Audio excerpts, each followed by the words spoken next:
Eu acabei de fazer um vídeo onde no final eu disse: bem-vindo, mundo multipolar.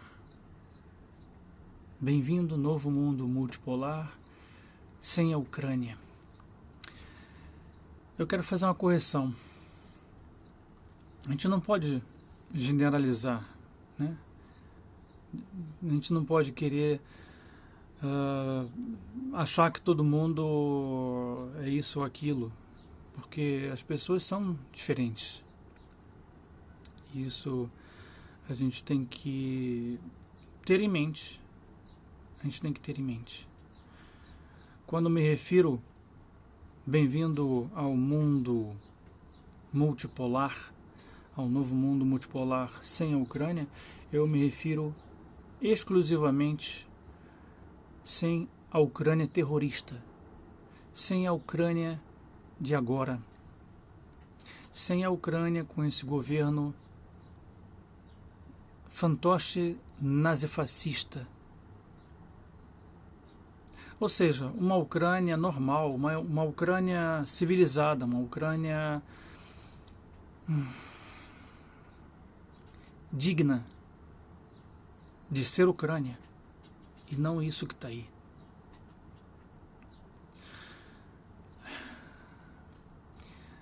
Olha só, eu estava pensando aqui e me lembrei quais foram as experiências que eu tive com ucranianos. Eu vou contar para vocês uma delas. Não foi a única nesse sentido, mas foi uma delas. Há mais ou menos uns, talvez 20 anos atrás, ou seja, quando foi isso? 24 anos atrás, foi em 99. No ano de 99, eu era casado com uma outra esposa russa, a minha esposa anterior, que tinha imóveis na Rússia. E em 99, nós decidimos voltar para o Brasil e tentar a vida no Brasil, né? Voltar e ficar no Brasil. A ideia era essa. E quando nós fomos para o Brasil, o que ela fez? Ela colocou o imóvel dela de aluguel, ou seja, alugou para ucranianos. Alugou para uma... não sei se posso... Acho que era... Não sei se a gente pode dizer uma família, mas eram pessoas ligadas entre si. Havia, assim, um elo familiar, mas eram mais... Se eu não me engano, moraram nesse apartamento 4 ucranianos. 4 ucranianos. E nós fomos para o Brasil. Nós fomos para o Brasil com a intenção de tentar a vida no Brasil, ficar no Brasil. Mas deixamos o apartamento, esses imóveis, tudo no nome da minha ex-esposa, minha esposa anterior, como plano B, ou seja, como reserva. A gente não vendemos, não demos para ninguém, não passamos para ninguém, simplesmente nós alugamos. E no final das contas, nós já no Brasil, né, passado um certo tempo, quando estávamos no Brasil, a minha esposa não se adaptou muito a situação em que nós vivíamos na época no Rio de Janeiro. Bom, ela estranhou muito a nossa criminalidade brasileira. Estranhou muito o fato de que a qualquer momento você pode ser abordado, assaltado, pode receber um tiro de bala perdida e tal. Ou seja, isso para ela foi um grande estresse, porque ela nasceu numa sociedade completamente diferente. Aqui na Rússia não existe isso. Negócio de bala perdida, isso não tem aqui. Aqui você pode ter guerra, você pode ter terrorismo, mas você não tem bala perdida e gente a todo lugar querendo te roubar, querendo te assaltar. Não, aqui não existe isso. Aqui não existe isso. E, resumindo, ela quis voltar. Tudo bem. Passados 6 meses, que foi o que ela aguentou, ela voltou com meu filho russo, que nasceu aqui na Rússia, que tinha ido para o Brasil conosco. Na época ele tinha 3 anos. Então ela voltou para a Rússia. E depois disso eu também voltei, né, por causa do filho, principalmente. Voltei para a Rússia. Essa história eu acho que eu nunca contei aqui no meu blog, nunca contei para ninguém, mas fica aqui contado agora. Então o que aconteceu? Eu, em 99, fui para o Brasil. Em 2000, no final de 99, início de 2000, a minha ex-esposa voltou para a Rússia. E quando foi já na segunda metade de 2000, eu voltei para a Rússia. E quando eu voltei para a Rússia, olha só o que aconteceu, gente. Quando eu voltei para a Rússia, eu descobri que os ucranianos que haviam alugado o apartamento onde nós vivíamos, o imóvel da minha ex-esposa, esses ucranianos sumiram com tudo que nós havíamos deixado no apartamento. E nós havíamos avisado que deixamos coisas pessoais e pedimos para que essas coisas não sejam tocadas, para que essas coisas ficassem guardadas. E uma dessas coisas que a gente deixou guardado foi uma coleção de mais de 100 fitas de videocassete dos programas gravados que eu fazia na época aqui na televisão da Rússia.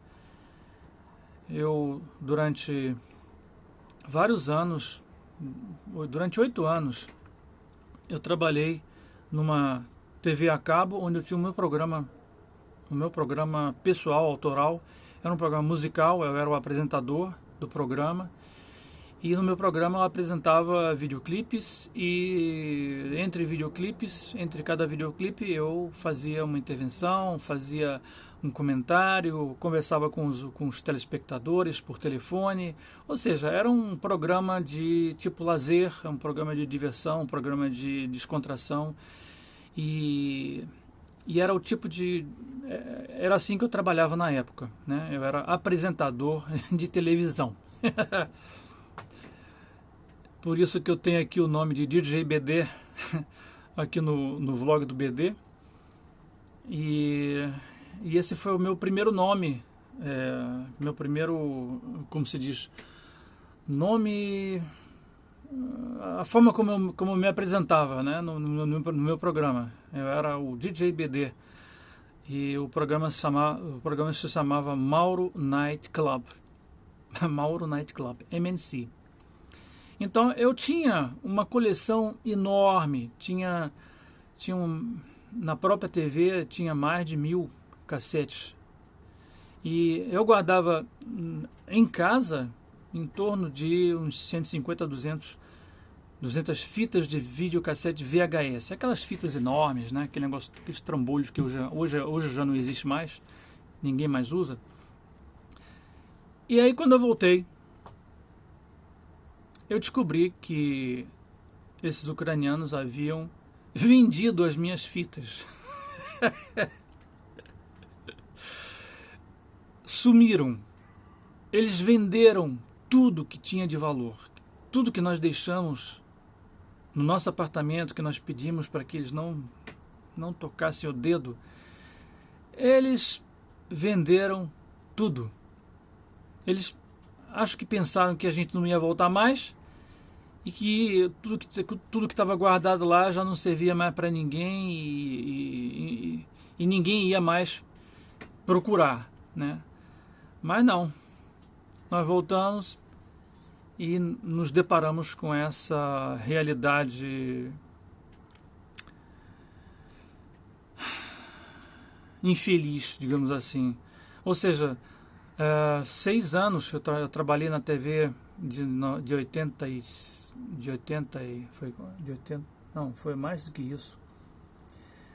De 80, enfim, foram mais de 6 anos de trabalho meu na TV, que eu guardei os meus programas. Sumiram, perdido, tudo perdido. Não ficou uma gravação, uma fita dos meus programas que eu fazia na televisão.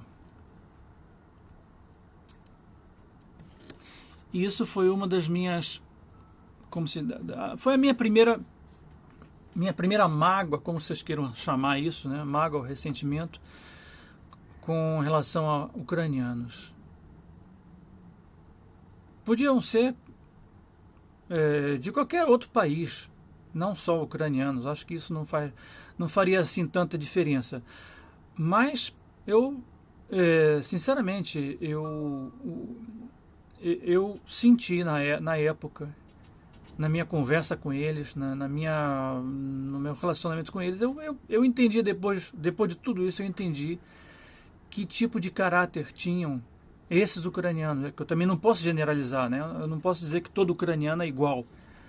Mas esse caráter desse pessoal, né, que alugou o nosso apartamento, era um caráter assim, tipo, eram pessoas interesseiras e parasitas, porque eles não trabalhavam, eles estavam na Rússia ganhando, sei lá, como se diz, ajuda de custo do governo, enfim, e não queriam trabalhar, não queriam fazer nada, ou seja, eles não faziam a menor cerimônia em tocar nas coisas dos outros, enfim, em dar fim a coisas que não lhe pertenciam. Então, essa primeira impressão que eu tive dos ucranianos foi extremamente negativa. Volto a falar, não estou aqui generalizando, não quero generalizar. Mas esses não foram os únicos ucranianos que eu conheci na minha vida. Depois disso, eu tive vários outros casos, né? Eu presenciei vários outros casos de ucranianos com a mesma cabeça, com a mesma mentalidade, né? Mentalidade parasita, mentalidade interesseira, mentalidade extremamente fria, extremamente, ou seja, beirava ao crime, porque eu conheci muitos ucranianos que viviam aqui na Rússia sem visto, viviam ilegal, de forma legal, e aqui você tem que ter visto, você tem que ter registro, você tem que ter documento, você tem que estar registrado na polícia. Você não pode viver na Rússia e não estar registrado. Você tem que estar registrado. Você tem que ter uma ficha no banco de dados da polícia com o teu nome completo, sua data de nascimento, com o teu endereço. Você tem que ter um endereço registrado. Você não pode morar em qualquer lugar que você quiser. Se bem que você pode morar, Mas você tem que ter pelo menos um endereço registrado. Mesmo que você não more lá, mesmo que seja um endereço fictício. Mas você tem que estar registrado. É lei. Até mesmo para os russos tem que estar registrado. Não é só estrangeiro, até russo tem que estar registrado, com o endereço registrado. Além do passaporte russo que eu também tenho o registro de endereço. É tipo seria o equivalente ao que no Brasil você fala aí de comprovante de residência. Só que no Brasil, o comprovante de residência você faz, você mesmo faz, você mesmo declara, enfim, ninguém verifica, ninguém confere se aquela informação é verdadeira ou não. Basta a pessoa, no Brasil é assim, basta a pessoa declarar, pronto, tá aí, tá escrito e pronto. Inclusive, pela lei brasileira, se você tem um documento, uma declaração, onde duas pessoas, né, se eu não me engano, pelo menos na época era assim, não sei se agora é assim, para você ter um comprovante de residência, você tem duas opções. Ou você apresenta uma conta uma conta de luz, né, uma conta de gás, uma conta de qualquer coisa de casa. Ou então se você não tem isso, então você pode ir no cartório e fazer uma declaração de forma jurídica assinada pelo cartório,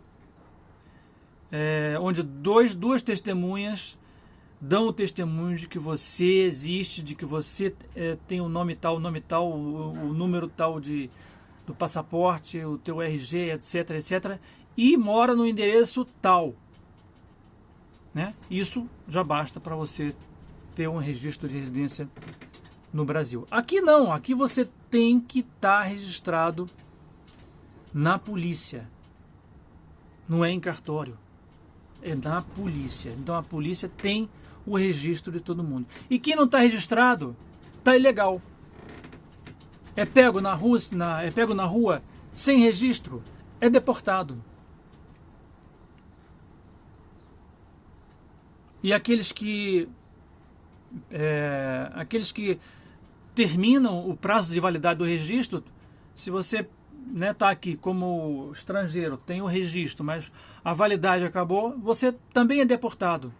Né? Vemos aí o exemplo do nosso querido amigo Cristiano Alves. Né? Ele sofreu um problema assim. Ele teve um problema, ele não conseguiu prorrogar o visto, ou prolongar, ele não conseguiu e teve que ser, infelizmente, deportado. E quem é deportado, assim como o Cristiano também, ele recebe um carimbo no passaporte de uma proibição de não poder voltar para a Rússia durante 5 anos. Ou seja, se você é deportado por falta de um registro legal, você é deportado, é expulso e você não pode voltar para a Rússia antes de 5 anos. Bom, o que eu queria dizer com tudo isso?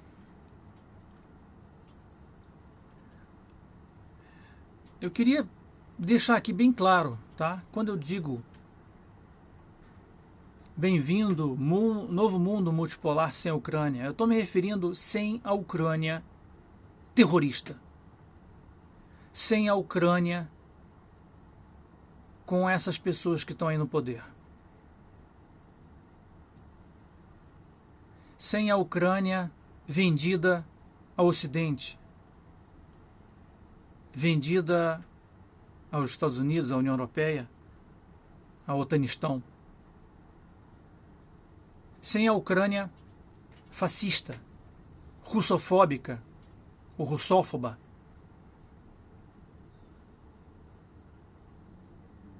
A russofobia, ela existe. Ela existe, se você não sabe. E ela hoje, em quase todas as partes do mundo, pelo menos no Ocidente coletivo, a russofobia está mais do que nunca, ela está forte.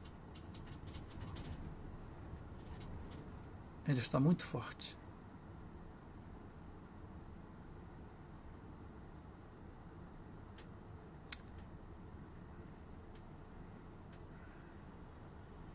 Que bom que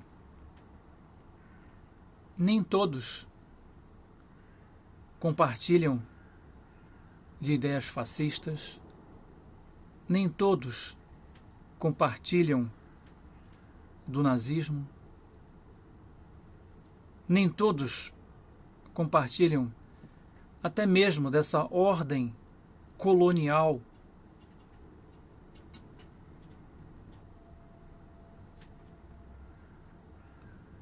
existente, ordem colonial anglo-saxã, onde você tem Estados Unidos na cabeça, ou seja, um centro de decisões, e vários satélites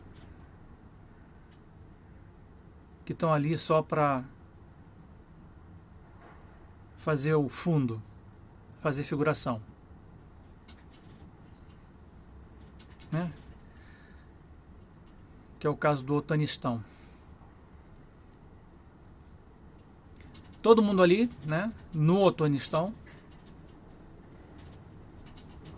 acha que está seguro. Olha só, acham que estão seguros por serem Otanistão.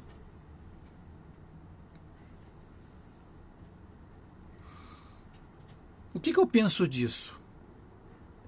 Eu penso disso o seguinte: isso é a maior burrice da face da Terra. Achar que o Otanistão vai te proteger ou vai salvar a sua vida. Isso é o maior erro, o maior engano do Ocidente.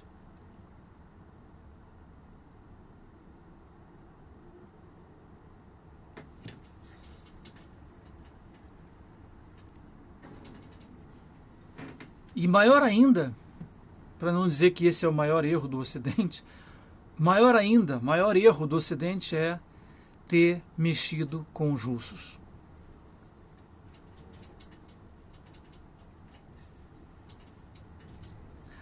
Essa geração de políticos do Otanistão, União Europeia,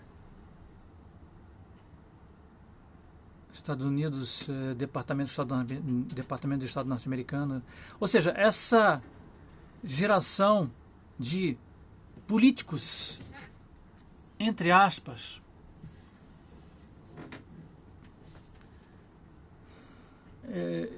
é a geração mais ignorante que eu já vi em toda a minha vida. Eu hoje estou com 60 anos. Eu nunca vi tanta ignorância,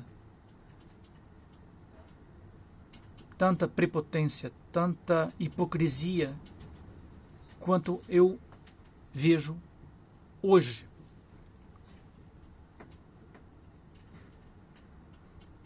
Do Ocidente. Aí quando eu falo do Ocidente, né, novamente, eu lembro aqui a vocês, eu me refiro, quando eu falo do Ocidente, olha só, quando eu falo de Ucrânia, eu não falo de todos os ucranianos, eu não quero generalizar. Quando eu falo de Ocidente, eu também não quero generalizar e também não estou me referindo a todas as pessoas comuns do Ocidente. Eu me refiro sempre, na maioria das vezes, quando eu falo o Ocidente, o Otanistão, etc, etc, eu me refiro a quem está na cúpula, quem está lá em cima, na cabeça, quem está liderando, quem está comandando.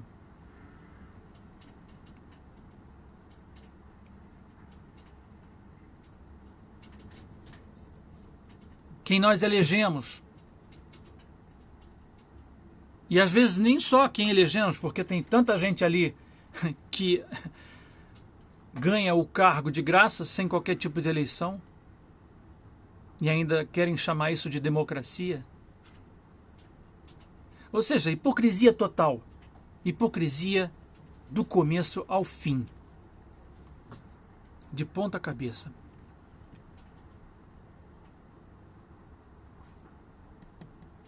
Então, esse vídeo aqui é para fazer essa correção. Eu não quero generalizar quando eu falo que essa ou aquela nação ou aquele país é de cidadãos assim ou assado. Não. Eu estou me referindo aos que estão hoje comandando esse absurdo, essa pouca vergonha, esse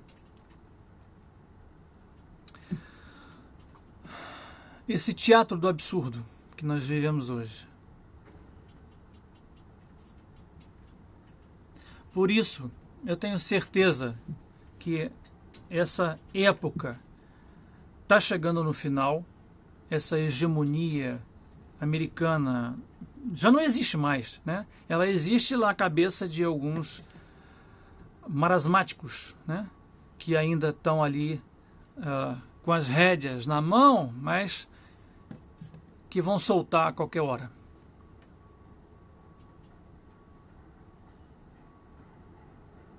O mundo não pode viver eternamente no colonialismo. A nossa história, ela se desenvolve para frente e nunca para trás.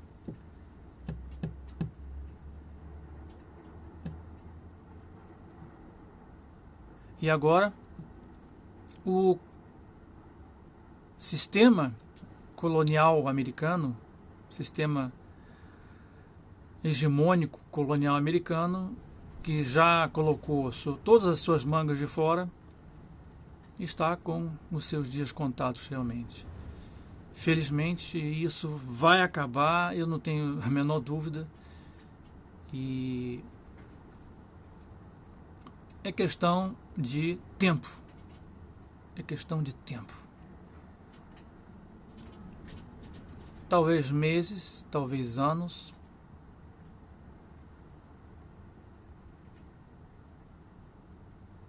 Não sei ainda.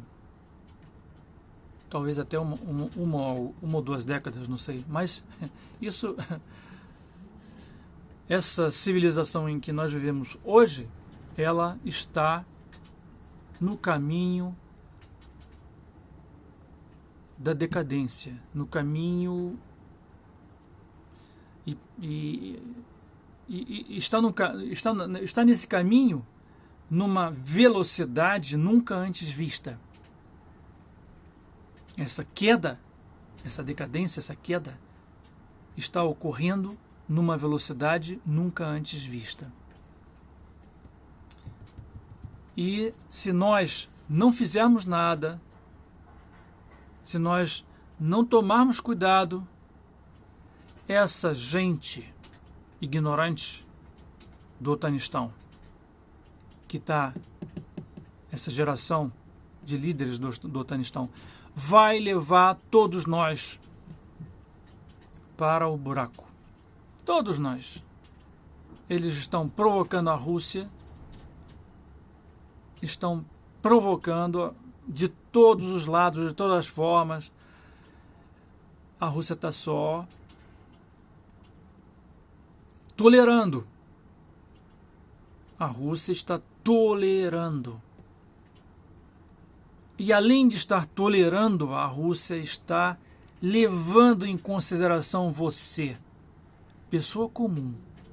Você que é uma pessoa comum, você que tem miolo na cabeça, você que tem neurônio funcionando.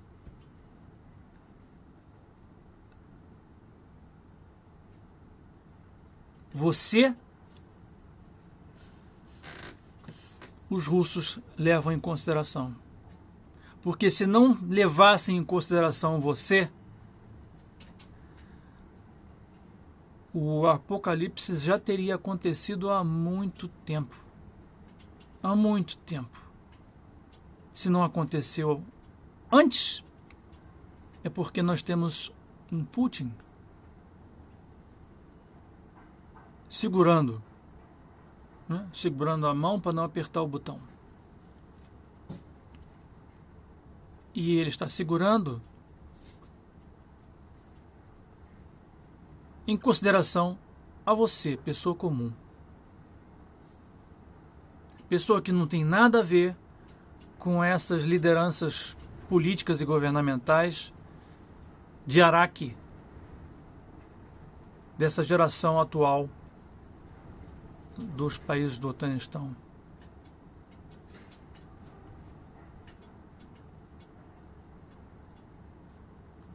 Agora, para você que defende, né, essa situação, para você que não acha nada de estranho ou ruim no fascismo, né, no renascimento do nazismo, no neonazismo, você que não enxerga isso, esses focos de nazismo, não só na Ucrânia, mas em todo o mundo. A Ucrânia é apenas o local onde, né, os fascistas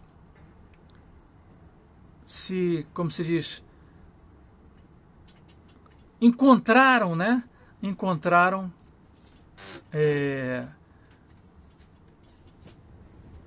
algumas formas, encontraram formas de se manifestarem, de tentarem fazer o revanche, né? De tentarem um revanche. E porque a Rússia, né? Porque eles são russófobos? Por quê? Todo mundo sabe, né?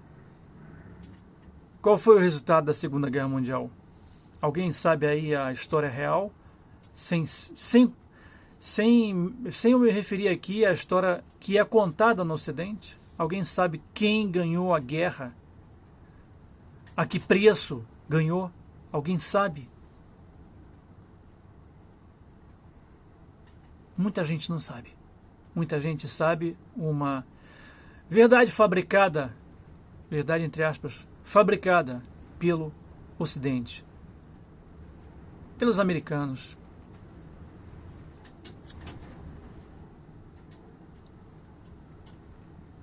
Galera, esse vídeo aqui ficou, acho que muito longo. Desculpa aí se eu falei demais, mas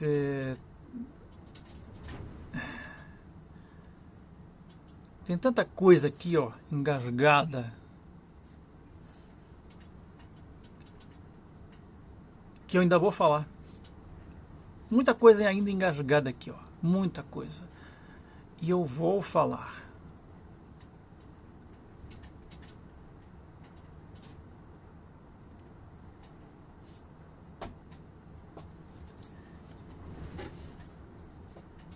É isso, galera. Abraços. Não vamos generalizar, mas vamos ver a realidade como ela é e não colocar a cabeça debaixo da terra como avestruz. Aqui na Rússia não tem avestruz. Os russos não são avestruz. E parece que esses incompetentes e irresponsáveis do Ocidente não perceberam os seus erros e não perceberam a consequência que esses erros vai lhes dar. A consequência está chegando.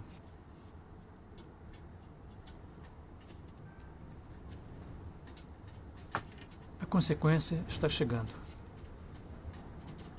Fui. Logo do BD.